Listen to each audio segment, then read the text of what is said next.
এইমাত্র আমরা এসে পড়লাম ইনানি বিচে। তারপর আমরা চলে যাবো হচ্ছে পাটুয়ারটেক বিচ। এটা হচ্ছে ইনানি বিচ। আরো কিছুটা পথ যেতে হবে আমাকে। তারপর হচ্ছে পাটুয়ারটেক বিচ। ততদূর পর্যন্ত আপনাদেরকে রাস্তার উপভোগ করাই। চলুন যাওয়া যাক। বন্ধুরা, খুব জলদি সুগন্ধা বিচের ট্যুর এবং কলাতলি বিচের ট্যুর শেষ করে আমরা চলে গেলাম মেরিন ড্রাইভের পথে। তাই আমরা এখান থেকে এখনই বিদায় নিচ্ছি। তারপর আমরা এখান থেকে চলে যাব কলাতলি বিচ। ওইখান থেকে অটোয় চড়ে বা কোনো ছাদখোলা বাসে চড়ে চলে যাব আমরা মেরিন ড্রাইভের রাস্তায়। বন্ধুরা, সুগন্ধা বিচের ওইখান থেকে অ্যাকোয়াহলিক কার ভ্যান পাওয়া যায়, সেগুলো আগের দিনেই ভাড়া করতে হয় এবং টিকিট কেটে রাখতে হয়, যেটা আমরা ভাগ্যবশত পারিনি করতে। কারণ আমি যখন কক্সবাজার গিয়েছি তখন 9টার বেশি বেজে গিয়েছিল। এই কারণে আমি অ্যাকোয়াহলিক বাসের টিকিট পাইনি, কারণ এই বাসের টিকিটটা একদিন আগে থেকে কেটে রাখতে হয়। যাই হোক, কলাতলি থেকে মেরিন ড্রাইভ যাওয়ার অনেকগুলো অটো পাওয়া যায়। ওখান থেকে আমি একটা অটো নিলাম ভাড়া করে, এবং সেই অটোতে চড়িয়ে আমি আপনাদেরকে এই পুরো কক্সবাজার ইনানি বিচ এবং মেরিন ড্রাইভের রাস্তাটা দেখানোর চেষ্টা করব। তাহলে বন্ধুরা পাশেই থাকবেন এবং আমার চ্যানেলটি অবশ্যই সাবস্ক্রাইব করবেন। তা চলুন বন্ধুরা, যাওয়া যাক।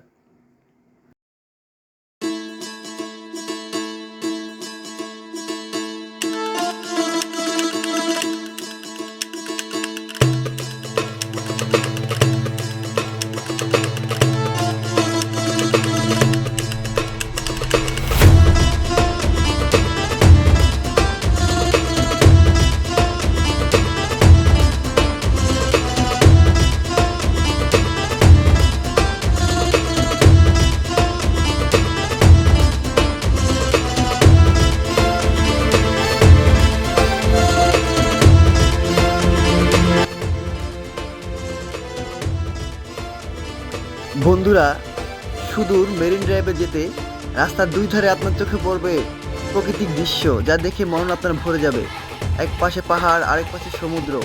বাংলাদেশের সবচেয়ে সুন্দর, পৃথিবীর সবচেয়ে লংগেস্ট সি বিচ আমাদের হচ্ছে কক্সবাজার। এই কক্সবাজার দৈর্ঘ্য, এই সি বিচের দৈর্ঘ্য হচ্ছে 120 কিলোমিটার লম্বা।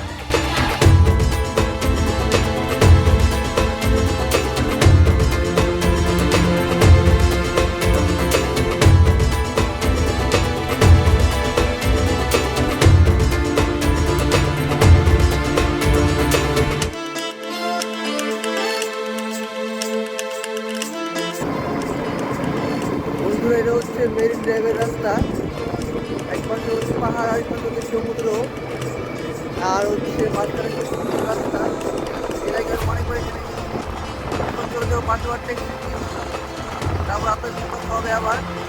চলে বন্ধুরা, যাওয়া যাক।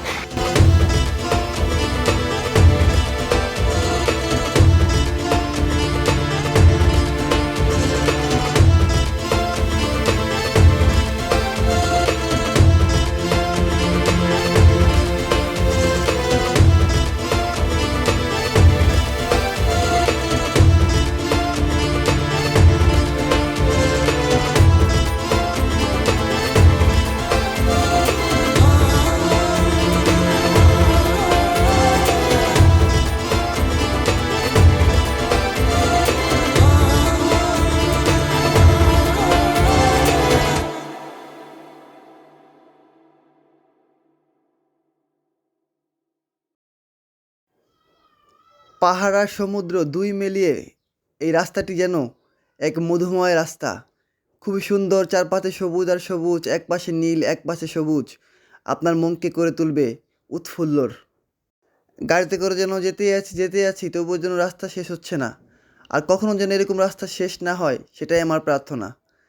এক পাশে সমুদ্র দেখতে দেখতে সময় যে কীভাবে কেটে যায় তা বলাই যায় না।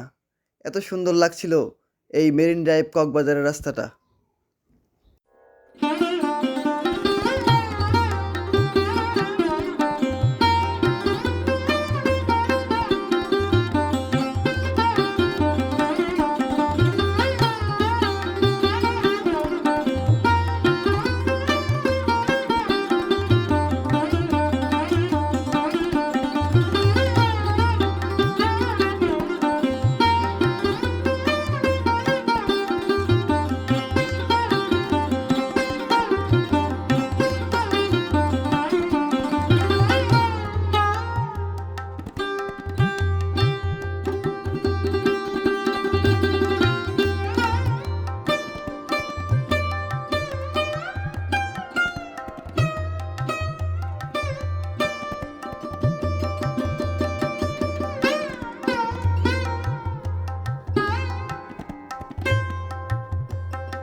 রাস্তা দিয়ে যেতে যেতে দুই পাশে চোখে পড়েছিল নান্দনিক কিছু 5 স্টার 6 স্টার 3 স্টার হোটেল, আর সঙ্গে সঙ্গে ছিল কিছু রেস্টুরেন্ট।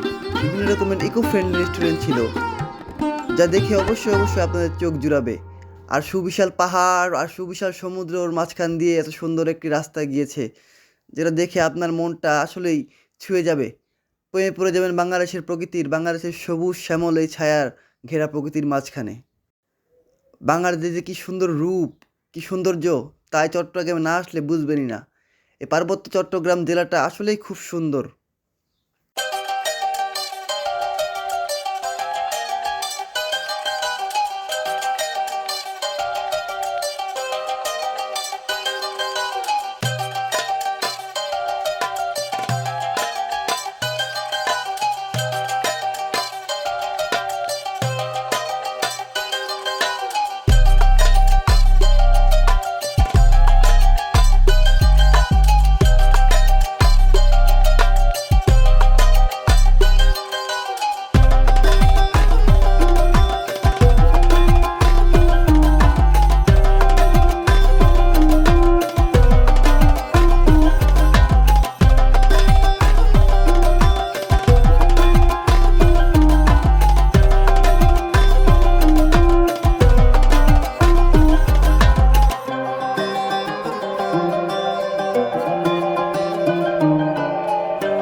রাস্তার পাশে এত উঁচু উঁচু পাহাড় আর এত সুপারি বাগান দেখে মন জুড়িয়ে যায়। একটার পর একটা সুপারি বাগান আর সুপারি বাগান। হয়তো এই জেলায় অনেক সুপারি পাওয়া যায়।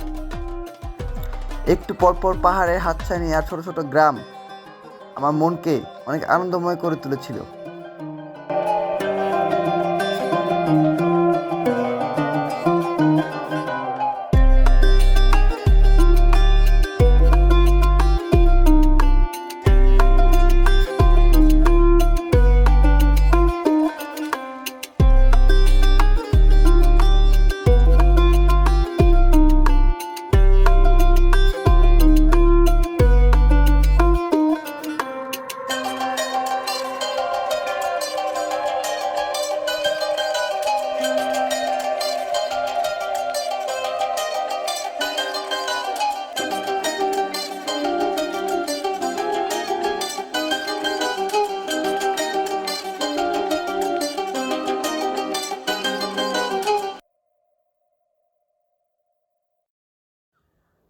কক্সবাজার আসলে মেরিন ড্রাইভে না আসলে বন্ধুরা কোনো মজাই পাবেন না। আপনারা যদি হিমছড়ি ঘুরতে যান, ইনানি বিচ ঘুরতে যান, তাহলে আপনাদেরকে এই রাস্তায় আসতে হবে।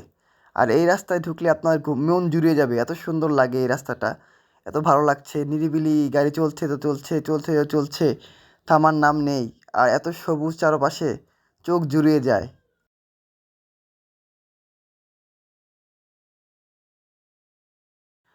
এই পথ যেন শেষ হওয়ার নয়, শুধু পথ আর পথ, সবুজ আর সবুজ।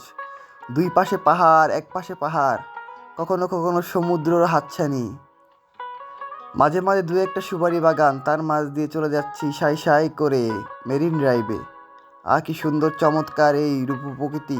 বাংলার এই প্রকৃতির প্রেমে পড়ে যায় যদি আসি পার্বত্য চট্টগ্রামে।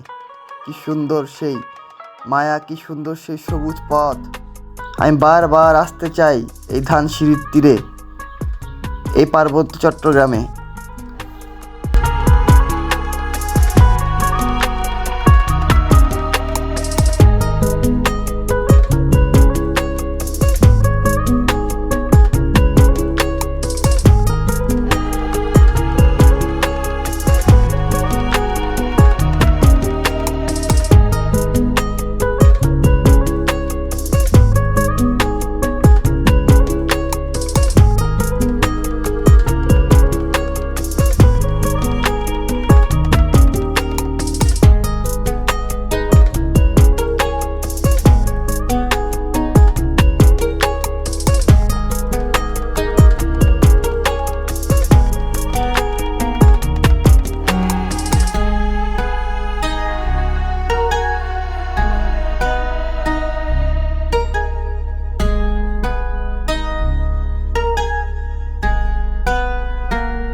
বন্ধুরা, এটা হচ্ছে পেতার দ্বীপ।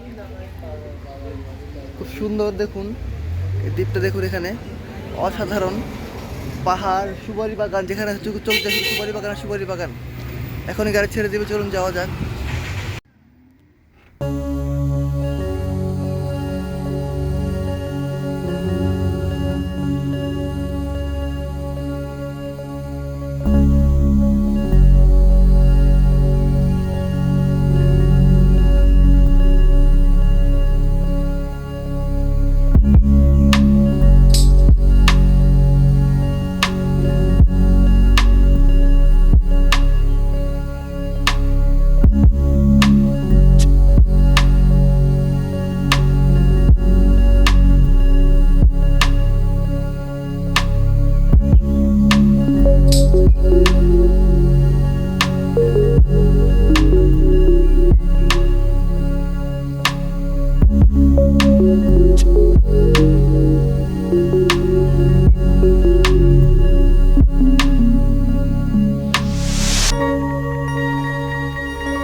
বন্ধুরা, এখানে কিছুক্ষণ আগে একটা হুন্ডা অ্যাক্সিডেন্ট হয়েছে।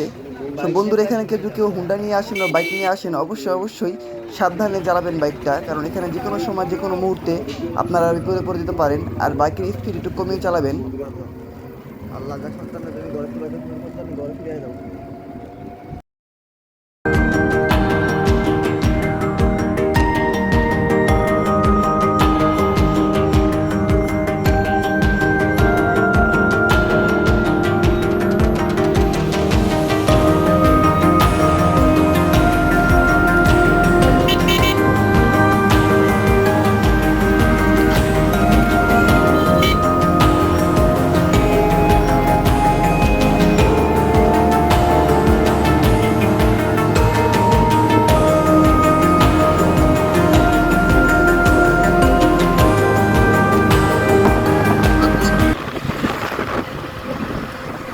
আরো কিছুটা পথ যেতে হবে আমাকে। তারপর হচ্ছে পাটিওয়ান্টেক বিচ। আপনাদেরকে রাস্তা করাই, চলুন যাওয়া যাক।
আমরা এসে পড়লাম ইনানি বিচে। তারপর আমরা চলে যাবো হচ্ছে পাটুয়ারটেক বিচ। এটা হচ্ছে ইনানি বিচ। চেয়েছিলাম ছাদখোলা অ্যাকুয়াফিনা গাড়িতে আসতে, কিন্তু পারলাম না। আগের দিন থেকে টিকিট বুকিং করতে হয়, আর 9টায় গাড়ি ছেড়ে দেয়, তাই টিকিটটা মিস হয়ে গেল। এই কারণে অটোতে উঠলাম, কিছু করার নেই এখন। এটা হচ্ছে ইনানি বিচ।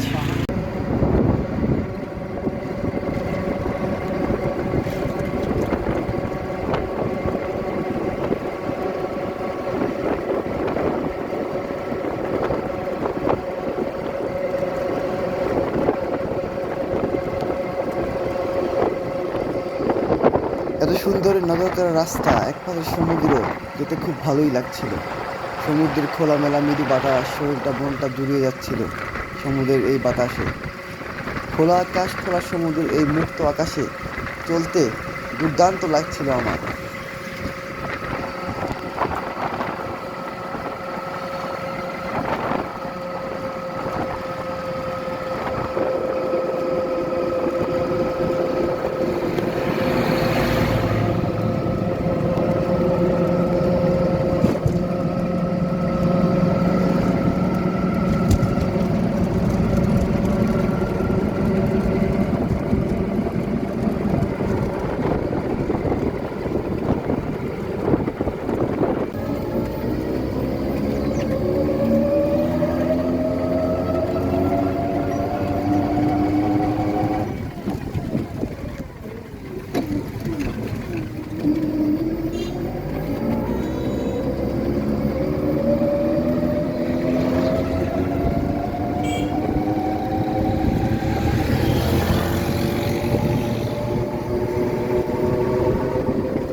আস্তে আস্তে এসে পড়লাম সমুদ্রের একবার কিনার ঘেঁষের রাস্তায়। শুধু সমুদ্র আর সমুদ্র, নীল আর নীল জলরাশি, যেখানে চোখ যায় শুধু সবুজ আর নীল। এজন্যই তো মানুষ মেরিন ড্রাইভে ঘুরতে আসে, কারণ এত সুন্দর সবুজ ছায়া, শ্যামল মায়া কেউ ছাড়তে চায় না। দেখুন বন্ধুরা, প্রকৃতিটা কি তার অস্বাভাবিক সৌন্দর্য ঢেলে দিয়েছে।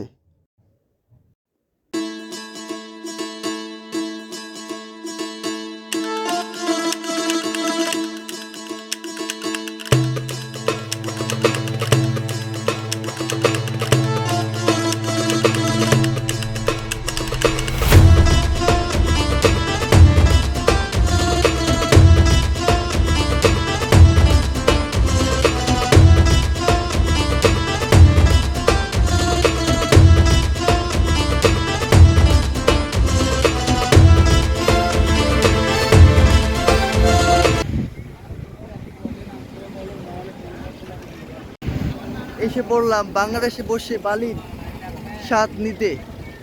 দেখলে মনে হবে থাইল্যান্ড, দেখলে মনে হবে থাইল্যান্ডে চলে আসছি। এত সুন্দর ওই জায়গাটা, মানে কি বলবো। এখন আমি আপনার নিয়ে যাবো সি মাউন্ট বিচ ক্যাফেতে। খুব সুন্দর একটি জায়গা, প্লেস। দেখলে মনে হবে যে আমি বাংলাদেশে বসে বালিতে চলে আসছি। তো চলো বন্ধুরা, যাওয়া যাক।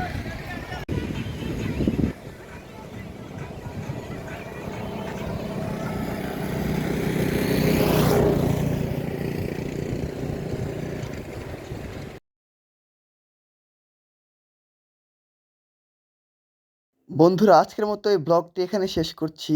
দেখা হবে নতুন কোনো একটি ভিডিও নিয়ে। ততক্ষণ পর্যন্ত টাটা, বাই বাই, আল্লাহ হাফেজ। আর বন্ধুরা, অবশ্যই আপনারা আমার চ্যানেলটি সাবস্ক্রাইব করবেন এবং বেল আইকন বেলটি বাজিয়ে পাশে থাকবেন। তো বন্ধুরা, আল্লাহ হাফেজ, টাটা, বাই বাই।